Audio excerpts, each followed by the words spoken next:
안녕하세요.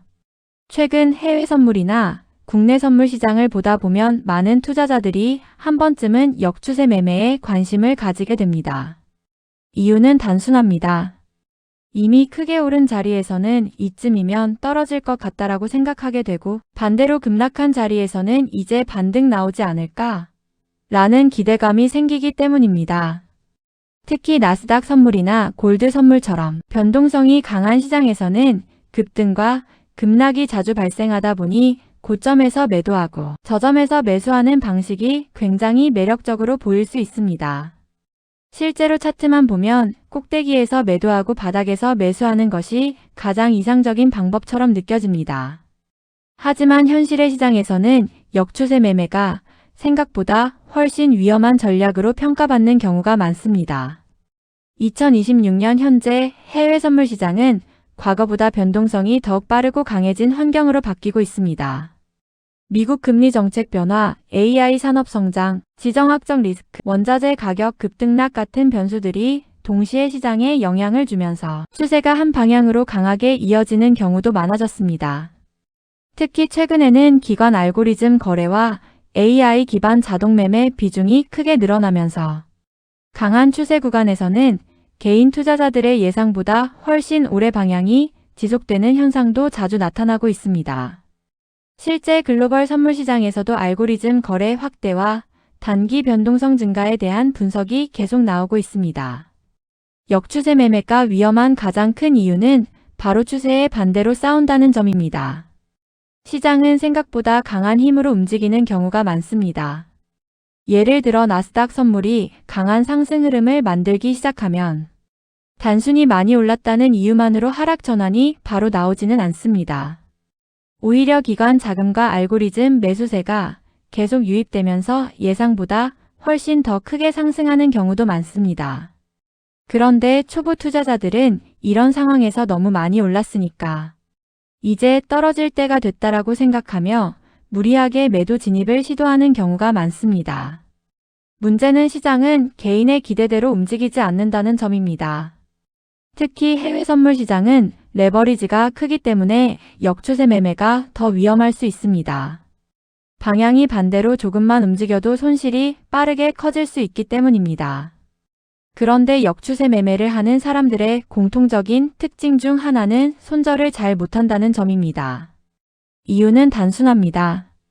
조금만 더 기다리면 돌아오겠지라는 생각 때문입니다. 실제로 시장에서는 강한 추세가 발생하면 예상보다 훨씬 오랫동안 한 방향으로 움직이는 경우가 많습니다.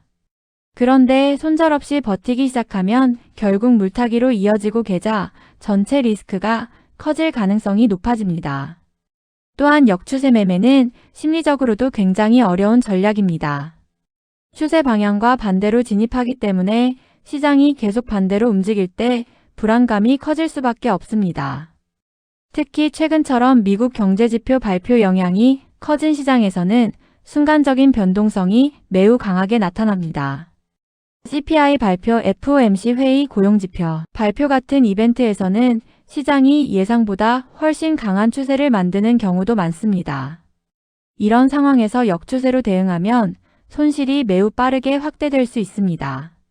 실제 최근 월가에서도 경제지표 발표 이후 알고리즘 매매 영향으로 단기 추세가 과거보다 강하게 나타나는 현상이 자주 언급되고 있습니다. 그렇다고 역추세 매매 자체가 무조건 틀린 전략이라는 의미는 아닙니다.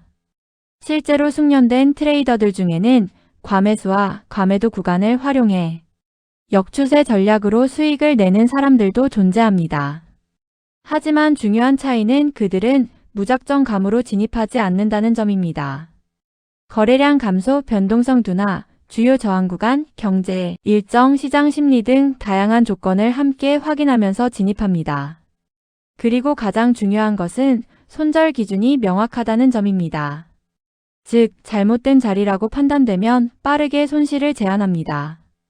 반면 초보 투자자들의 역추세 매매는 대부분 많이 올랐으니까 떨어지겠지, 혹은 너무 빠졌으니까 반등하겠지 수준에서 접근하는 경우가 많습니다.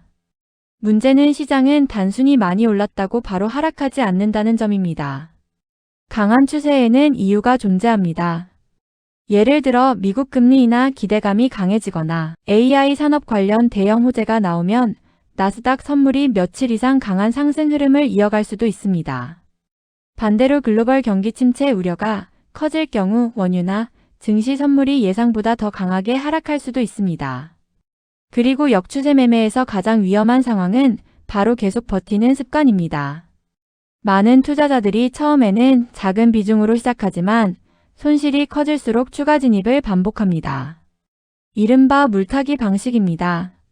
문제는 시장이 추세 방향으로 더 강하게 움직이면 결국 계좌 전체가 위험해질 수 있다는 점입니다. 특히 해외 선물은 증거금 구조상 강제 청산 가능성도 존재하기 때문에 무리한 버티기는 매우 위험한 결과로 이어질 수 있습니다. 또 하나 중요한 부분은 시장 환경에 따라 전략이 달라져야 한다는 점입니다. 변동성이 낮고 박스권 흐름이 강한 시장에서는 역추세 전략이 어느 정도 유효할 수도 있습니다.